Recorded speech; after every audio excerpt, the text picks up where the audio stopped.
Just now, big breaking news.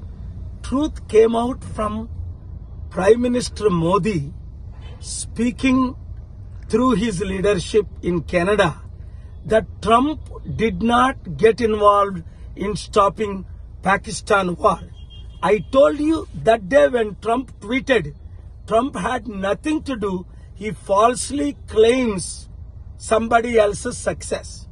You know, I've been to Turkey 3 times, invited Pakistan Prime Minister to Turkey.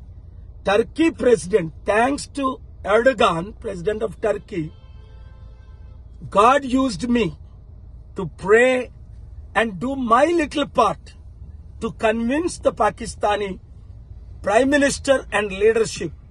Peace is the path, don't fight. Number 2, I am surprised Prime Minister Modi did not give me any credit directly. He said through sources, Modi ji, I am helping you since 2007. You invited me to Ahmedabad, clearing you from the blacklist, campaigned for you 2014-18 states. Why we can't work together? చూసారా ఈ రోజు ఎంత good news. నేను సత్యమని అందరికీ తెలిసిపోయింది. మోదీ గారే నోరిప్పి మాట్లాడారు ఈరోజు కెనడాలో G7 సమిట్ లో. ట్రంప్ అన్నిటికీ క్రెడిట్ తీసుకుని నేనే పాకిస్తాన్ ఇండియా యుద్ధం ఆపానని ట్వీట్ చేశాడు.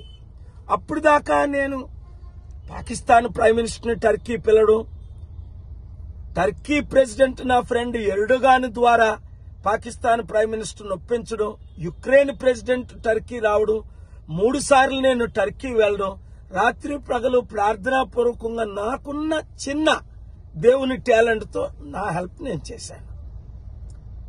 దానికి ట్రంప్ క్రెడిట్ తీసుకోవాలని ట్రై చేశాడు. ఈ రోజు మోదీ గారు క్లియర్ గా చెప్పారు, ట్రంప్ వల్ల పాకిస్తాన్ ఇండియా యుద్ధం ఆగలేదు, మేము ట్రంప్ను అడగలేదు అని. మరి అప్పుడే చెప్పలేదు అని కూడా నేను 2వ వీడియోలో చెప్పాను. ఈరోజు మోదీ గారు కరేజియస్ గా అది చెప్పినందుకు, అయితే మేము మా ఛానల్ ద్వారా ఆపామని చెప్పారే గాని, ఇలాగా డాక్టర్ కేఏ పాల్ గారు టర్కీ వెళ్లారు, పాకిస్తాన్ ప్రైమ్ మినిస్టర్ ని పిలిపించారు, శాంతిదూతగా ఆయన వాడుకుంటాము మేము అని చెప్పకపోవడం నా క్రెడిట్ అవసరం లేదు. కానీ 50% సత్యం చెప్పినప్పుడు ఇంకొక 50% కూడా సత్యం చెప్పుంటే బాగున్ను. ఏది ఏమైనప్పటికీ మోదీ గారు సత్యం చెప్పి ట్రంప్ వలన యుద్ధం ఆగలేదు. ఎందుకంటే ఒక ఛానల్లో పోల్ పెట్టారు, ట్రంప్ నేను ఆపాడు యుద్ధం అంటున్నారు, కేఏ పాల్ నేను ఆపాను అంటున్నారు. అసలు నేను ఎప్పుడు అనలా, నేను ప్రార్థిస్తున్నాను ప్రయత్నిస్తున్నాను అన్నాను. అప్పుడు 79% పాల్ ఆపారు, 21% ట్రంప్ ఆపారని అన్నారు.